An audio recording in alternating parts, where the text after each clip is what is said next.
Hey guys, it's Jessica from Peace Love Books, and today I'm here with a recommendation video that is in collaboration with one of my favorite people on YouTube, and that is Samantha from Books with Samantha.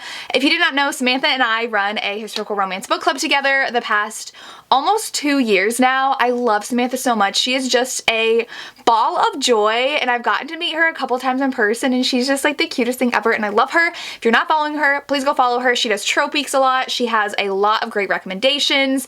I just love her so much. So we are collabing on this video idea. It is I Will Always Be There For You romances. The hero is just so obsessed and smitten with the heroine and just so obsessed with her and just like passionate about her that he's like, I will drop everything literally to be with you and to take care of you and do whatever you need me to do. So these range from contemporary to dark to age gap to sports romance. I have it all. So I'm gonna go ahead and get to my recommendations. I am wearing my homemade Magnolia Parks sweatshirt. At my school I teach at, we do a lot of like shirt sales and stuff, and so I have a company we work with that I was like, hey, if I want like 3 sweatshirts made, can you do it for me? And they're like, yeah, send the design over. So I made it in Canva, and it says, how's the weather, Parks? And it has some bees. I got one for myself, and then I got one for Sam and Tori for their birthday, so they both have one. I can't sell these. I don't own like the rights to the quote from the author, and she has her own merch shop, but I had it made and I love it. But I'm talking about it because Magnolia Parks is like the definition of I will literally drop everything to be with you. It is a very toxic romance. BJ, he cheated on Magnolia, like that is the beginning of this book, but he will literally drop everything for her. He will like leave wherever he is and go be by her side. And she'll do the same for him. They are wholly obsessed and in love with each other, but they're just so toxic for each other that they hurt each other. He is constantly hooking up with other people. She is constantly serial dating other people. All these guys are falling in love with her, but she refuses to forgive him for what he did because he won't tell her anything about it. What happened, who was it with, why it happened. But this book is just so good. Oh my god. But they will literally, they still like sleep next to each other. They will like cuddle and hold each other at night because they're so obsessed with each other and want to be by each other and there for each other. But so good. So good. I am in the middle of Daisy Hates right now. I still haven't finished, but this book, definitely the definition of this trope. I know I've talked about this book a bit, but I'm gonna do Sin and Discipline by Lily White. This is a book I feel like not too many people talk about. I got the recommendation from McKay from What Hates McKay. This is an age gap piano teacher romance, but as soon as the hero meets the heroine, she is very in not a good space. Her father has dementia, so he cannot provide for them. They have to pay for a caretaker, and their mother passed away. And so they did not have a great time growing up, her and her brother, and they have to resort to some illegal things in order to be able to provide for themselves. And she is like an elite pianist. Her dad and mom were too, and she is trying to go to this program over the summer in order to get the scholarship to be a professional pianist. So the hero is a teacher at the program and the judge of the program, and he is a professional piano player, and he's very successful. He's very quirky. He like likes to dress in really fun ways, and he works with like really famous musicians. And so he meets her when she's trying to steal from him. And from then on, he is livid when she puts herself in danger. He is so mad at her, and he wants to be there for her, and he wants her to trust him and stay with him and let him take care of her. And I really love that aspect. Now, he is still very hard on her because he's angry about how much he really likes her because he knows it's forbidden. He should not, but it was so good. I really love how protective he gets of her, especially when she has to put herself in dangerous situations in order to get money, especially when her brother is like, hey, will you help me like do this illegal thing? But I really, really love this. I say it every time, but if you love Dark Notes by Pam Godwin, this is something you would absolutely love as well. So definitely check it out if you're a fan of that book, or if it just sounds interesting to you. I do have a Catherine Cowles trope for this video. I feel like every single Catherine Cowles book fits in any trope because she has all the good tropes in her various books. But I have Beneath the Wreckage, which I feel like this series isn't talked about as much as definitely her new series, but this is book 5 in the series.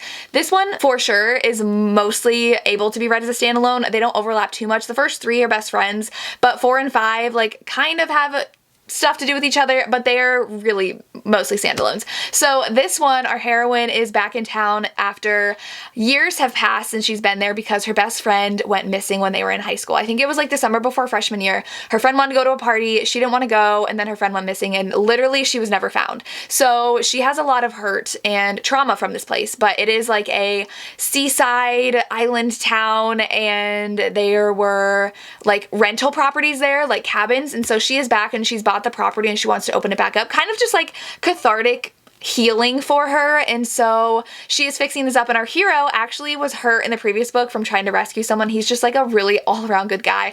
He had worked in construction on the island in the previous book, which is my favorite book of the series, but he is now working construction for her, and he is always there for her, so overprotective of her. If he even thinks she's being hurt, he is like, I need to come and find you and help you and save you. He's definitely the savior kind of hero, and I just loved it so much. There's romantic suspense in here. So there's every book in the series, and pretty much every Catherine Cowles there is romantic suspense. So there is someone who's trying to sabotage her ability to renovate these cabins and like open them back up again, and they think they found the culprit, but then something else happens, and he is just like, I need to save you. So I really love that about this book. It was really great. I feel like I don't hear a lot of people talking about this book specifically. I loved it. The next one I talk about a lot, but it's because it's amazing, and that's Home Game by Odette Stone. I cannot rave about the series enough, specifically this book.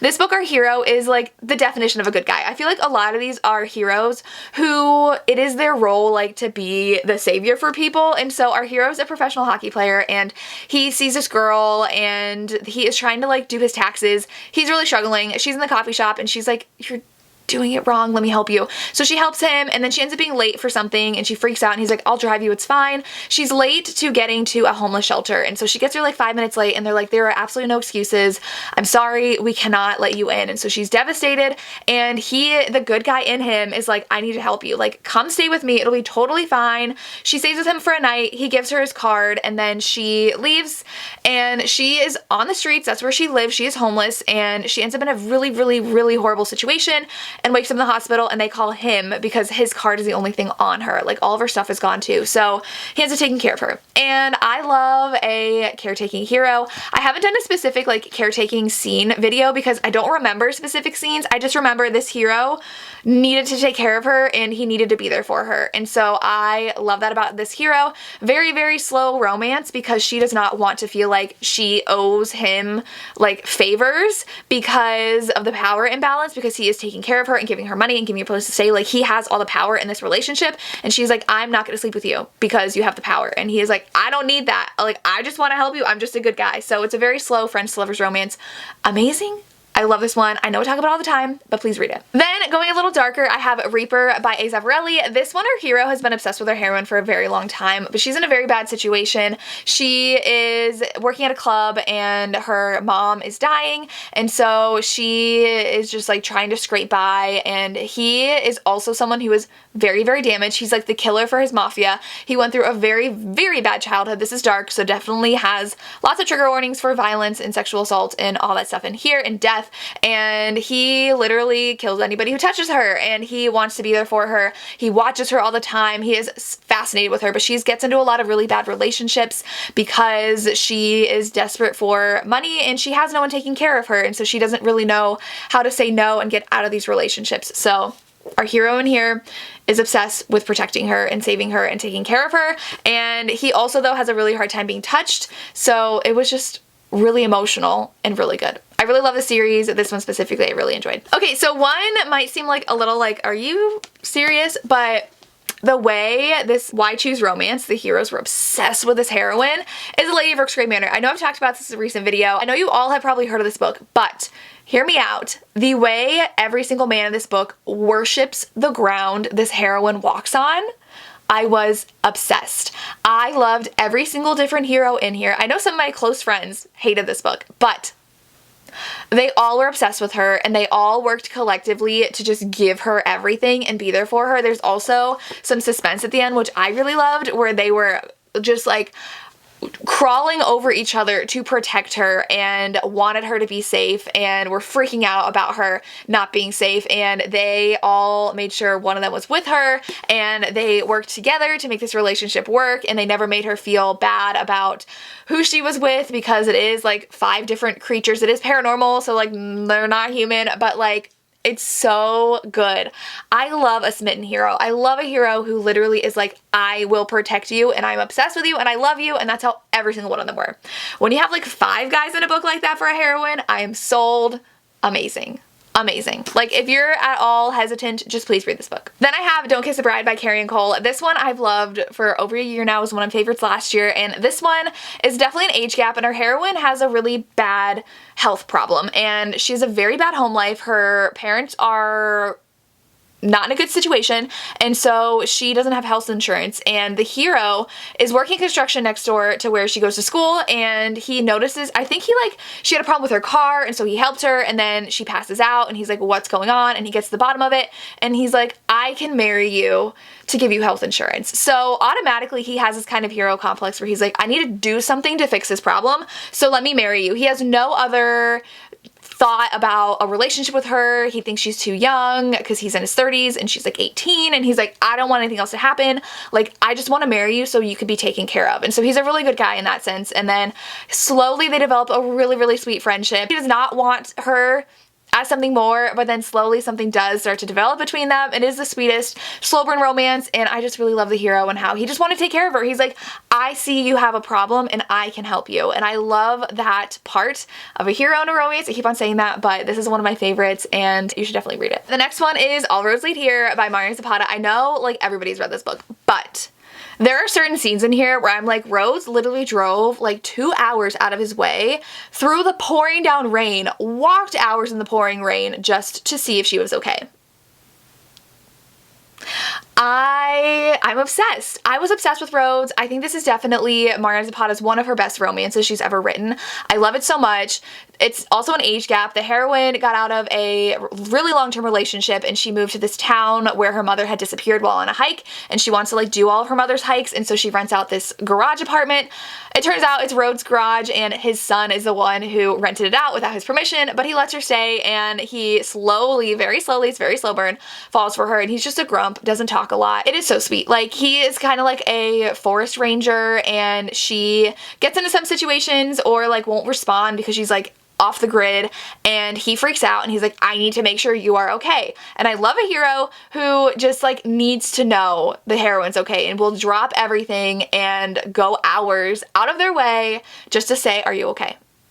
It's so good. Like, those scenes stick out to me, and I feel like not a lot of people talk about that aspect of this book. So if you want a hero like that, you have to read this. I promise it's worth the hype, at least in my opinion. And the last one I have is Broken Vow by Sophie Lark. I will rave about this book all the time. Now, first of all, it is a bodyguard romance, so like obviously he has to be there for her, but it is a reverse Grump Sunshine. So the heroine's the Grump, the hero's the Sunshine. He is a cowboy. He is though like a kind of assassin, kind of like he was in the military, and the heroine is a lawyer, and she has people after her, and she's part of a mafia family. Our hero is Raylan, and he's hired to be her bodyguard because he's friends with some of her relatives, and he's literally there for her all the time, and he enjoys it though. Like, he enjoys bantering with her, kind of pushing her buttons and pushing her out of her comfort zone, and they have to hide out at his ranch at one point, and he is just determined to protect her, but on like a deeper level. It's not just I'm your bodyguard, it's I really, really, really, really, really like you, and I'm starting to fall in love with you, and the way her walls slowly start breaking down. This is definitely the best in the series. If you want a bodyguard romance where he definitely is not keeping it professional, read this book. And I just love Riona too. She's such a strong heroine. She doesn't like need him to protect her. She can really hold her own. Like, she's attacked in the beginning, obviously is able to hold her own, but he's there for her, and it's just amazing. And those are my I'll always be there for you romance recs. Let me know if you have any recommendations in the comments down below. Any other tropes you want me to do a video for, let me know. Definitely check out Samantha's video. I'm excited to see what she has for recommendations. I know she's obsessed with Sophie Lark recently, so I wonder if she's gonna have one on there, but we'll see. That's all I have. As always, thank you so much for watching, and have a good day. Bye.